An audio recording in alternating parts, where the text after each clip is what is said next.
Hello students, welcome to biology fundamentals. Last video में हमने buccal cavity के बारे में पढ़ा था। आज की वीडियो में हम rest of the alimentary canal organs के बारे में पढ़ेंगे। तो स्टार्ट करते हैं ईसोफेगस से। ये एक मस्कुलर ट्यूब है जो कि थ्रोट को स्टमक से कनेक्ट करती है। ये 8 इंचेस लॉन्ग होती है और म्यूकोसा टिश्यू से कवर्ड रहती है। ईसोफेगस विंड पाइप और हार्ट के पीछे तथा स्पाइन के सामने प्रेजेंट होती है। ईसोफेगस की अपर एंड लोअर ओपनिंग पर रिंग के आकार की मसल होती है जिसे upper oesophageal sphincter and lower oesophageal sphincter कहते हैं। ये सेंस करती है कि फूड एंड लिक्विड कब आ रहे हैं। ये रिलैक्स करती है और फूड को स्टमक तक जाने देती है। ईसोफेगस का मेन फंक्शन स्वैलोड फूड या ड्रिंक को स्टमक तक पहुंचाना है।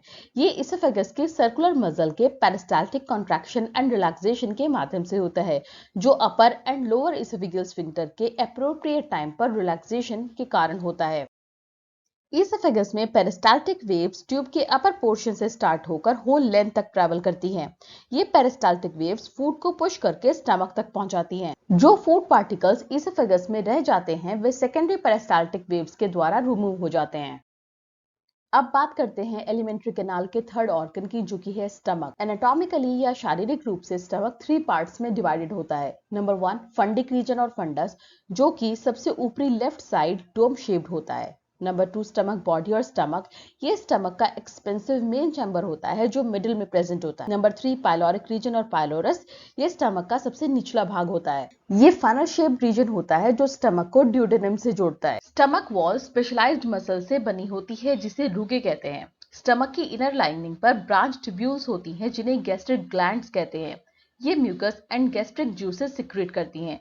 गैस्ट्रिक ग्लैंड्स 3 टाइप्स के होते हैं जो अपने प्लेस और सिक्रेशन के आधार पर एक दूसरे से डिफरेंट होती हैं। स्टमक के बिगनिंग पर कार्डिक गैस्ट्रिक ग्लैंड प्रेजेंट होते हैं। स्टमक के सेंटर में इंटरमीडिएट और ट्रू गैस्ट्रिक ग्लैंड प्रेजेंट होते हैं। स्टमक के टर्मिनल पोजीशन पर पाइलोरिक गैस्ट्रिक ग्लैंड्स प्रेजेंट होते हैं। अब देखते हैं इनके function. Cardiac and pyloric glands mucus secrete करते हैं जो स्टमक की लेयर को प्रोटेक्ट करता है। ये एंजाइम्स एंड एसिड को डाइल्यूट करने में भी हेल्प करता है, जो स्टमक को सेल्फ डाइजेशन से बचाता है। Mostly digestive enzymes intermediate gastric gland द्वारा सिक्रीट होते हैं। ये ग्लैंड्स नैरो ट्यूब्यूल्स होती हैं जो मेनली 3 टाइप्स की सेल से बनी होती है। Number 1 zymogenic, number 2 parietal, number 3 mucous और नेक सेल्स। ग्लैंड्स के बेस पर जाइमोजेनिक और शीफ सेल प्रेजेंट होती हैं जो पेप्सिन और रेनिन एंजाइम का प्रोडक्शन करती है। पेप्सिन एंजाइम प्रोटीन्स का डाइजेशन करती है और रेनिन एंजाइम मिल्क को कर्डल करती है। पेराइटल और ऑक्जेंटिक सेल्स ग्लैंड की पूरी लेंथ पे प्रेजेंट होती है जिसका मेन फंक्शन HCl यानी हाइड्रोक्लोरिक एसिड प्रोड्यूस करना और रिलीज करना है, जो अदर एंजाइम्स को एक्टिवेट करता है। म्यूकस और नेक सेल म्यूकस सिक्रेट करती है और स्टमक लेयर को प्रोटेक्ट करती है।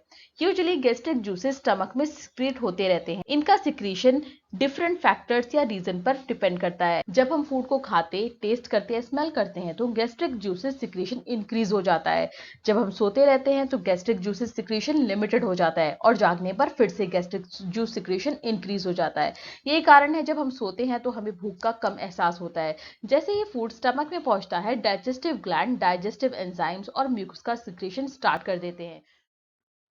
अब देखते हैं डाइजेशन इन स्टमक। ये एक कॉम्प्लेक्स प्रोसेस होता है जिसमें मैकेनिकल और केमिकल दोनों प्रोसेस इन्वॉल्व रहते हैं। स्टमक का प्राइमरी फंक्शन फूड को स्टोर करना और उसके छोटे छोटे पार्टिकल्स में ब्रेक डाउन करना है, जो फर्दर स्मॉल इंटेस्टाइन में डाइजेस्ट एंड एब्जॉर्ब हो जाते हैं। अब देखते हैं मैकेनिकल डाइजेशन। इस प्रोसेस में स्टमक मसल्स कॉन्ट्रैक्ट और रिलैक्स होती हैं जिसे रिदमिक पेरिस्टाल्सिस भी कहते हैं, जो फूड को स्टमक एसिड और डाइजेस्टिव एंजाइम्स के साथ मिलाने और मथने में हेल्प करती है। इस कंप्लीट प्रोसेस के through big food particles small food particles में ब्रेक डाउन हो जाते हैं। इस प्रोसेस को चर्निंग कहते हैं। अब देखते हैं केमिकल प्रोसेस। स्टमक की लाइनिंग में present gastric glands gastric juices secrete करते हैं जो hydrochloric acid, mucus, digestive enzymes जैसे कि पेप्सिन से मिलकर बना होता है। HCl स्टमक में एसिडिक एनवायरनमेंट क्रिएट करता है जो पेप्सिन एंजाइम के एक्टिवेशन में हेल्प करता है। पेप्सिन एंजाइम फर्दर प्रोटीन्स को पॉलीपेप्टाइड्स में ब्रेक डाउन करता है। इसके अलावा स्टमक गैस्ट्रिन हार्मोन भी रिलीज करता है जो गैस्ट्रिक जूसेस के प्रोडक्शन को स्टिमुलेट करता है। स्टमक को एसिडिक मीडियम से बचाने और भोजन के स्मूथ मूवमेंट के लिए स्टमक लाइनिंग म्यूकस सिक्रीट करती है। जैसे जैसे स्टमक में डाइजेशन आगे बढ़ता है, पार्शियली डाइजेस्टिव फूड, जिसे काइम भी कहते हैं, पाइलोरिक स्फिंक्टर के थ्रू स्मॉल इंटेस्टाइन में जाना शुरू कर देता है। अब बात करते हैं एलिमेंट्री कैनाल के अनदर मोस्ट इंपॉर्टेंट ऑर्गन, जो कि है स्मॉल इंटेस्टाइन और स्मॉल बाउल। बॉडी में न्यूट्रिएंट्स के डाइजेशन एंड एब्जॉर्प्शन की प्राइमरी साइट स्मॉल इंटेस्टाइन है। ये अप्रॉक्सीमेटली 20 फीट लॉन्ग होती है। इसके 3 पार्ट्स होते हैं, the duodenum, the jejunum and the ilium. जब फूड स्टमक से स्मॉल इंटेस्टाइन में जाता है तो ये पेनक्रियास तथा स्मॉल इंटेस्टाइन द्वारा प्रोड्यूस किए गए एंजाइम से ब्रेक डाउन हो जाता है। इसमें प्रेजेंट एंजाइम्स है प्रोटीज, जो कि प्रोटीन पर एक्ट करके उसको अमीनो एसिड में ब्रेक डाउन करता है। अनदर इज लाइपेज, जो कि फैट्स पर एक्ट करता है और उसको फैटी एसिड एंड कोलेस्ट्रॉल में ब्रेक डाउन करता है। Another enzyme is carbohydrases. ये कार्बोहाइड्रेट पर एक्ट करती है और उसको सिंपल शुगर्स में ब्रेक डाउन करती है। लीवर के द्वारा प्रोड्यूस किया गया बाइल गॉल ब्लैडर में स्टोर रहता है, जो फर्दर स्मॉल इंटेस्टाइन में सिक्रीट हो जाता है। ये फैट मॉलिक्यूल्स को स्मॉल ग्लोब्यूल्स में ब्रेक करता है, जो लाइपेज के एक्शन के लिए सरफेस एरिया को बढ़ाता है। स्मॉल इंटेस्टाइन की लाइनिंग पर स्मॉल फिंगर लाइक प्रोजेक्शंस होती हैं, जिसे विलाई और माइक्रोविलाई भी कहते हैं, जो न्यूट्रिएंट्स के एब्जॉर्प्शन के लिए वास्ट सरफेस एरिया प्रोवाइड करती हैं। डाइजेस्टिव प्रोडक्ट जैसे कि amino acid, fatty acids, cholesterol, simple sugars इन विलाई द्वारा एब्जॉर्ब होकर ब्लड स्ट्रीम तक पहुंच जाती है। न्यूट्रिएंट्स का एब्जॉर्प्शन मल्टीपल मैकेनिज्म द्वारा होता है, जैसे कि simple diffusion, facilitated diffusion, active transport और secondary active transport. Body fluid balance को मेंटेन रखने के लिए कुछ मात्रा में वाटर भी स्मॉल इंटेस्टाइन में एब्जॉर्ब हो जाता है। कह सकते हैं कि इंटेस्टाइन डाइजेशन में बहुत क्रूशियल रोल प्ले करती है। ये न्यूट्रिएंट्स को डाइजेस्ट एंड एब्जॉर्ब करती है, कॉम्प्लेक्स फूड को सिंपल फूड में कन्वर्ट करती है। अब बात करते हैं एलिमेंट्री कैनाल के लास्ट ऑर्गन की, जो कि है large intestine. Large intestine GI tract का लास्ट ऑर्गन है। ये लॉन्ग ट्यूब लाइक स्ट्रक्चर होती है। इसकी लेंथ होती है अप्रोक्सीमेटली 6 फीट। जैसे कि हमने स्मॉल इंटेस्टाइन में पढ़ा है, length is about 20 to 22 feet. तो उसके कंपैरिजन में लार्ज इंटेस्टाइन की जो लेंथ है वो कम होती है। यहाँ पर डाइजेस्टेड एंड एब्जॉर्ब फूड इसी पाथवे से होकर गुजरता है।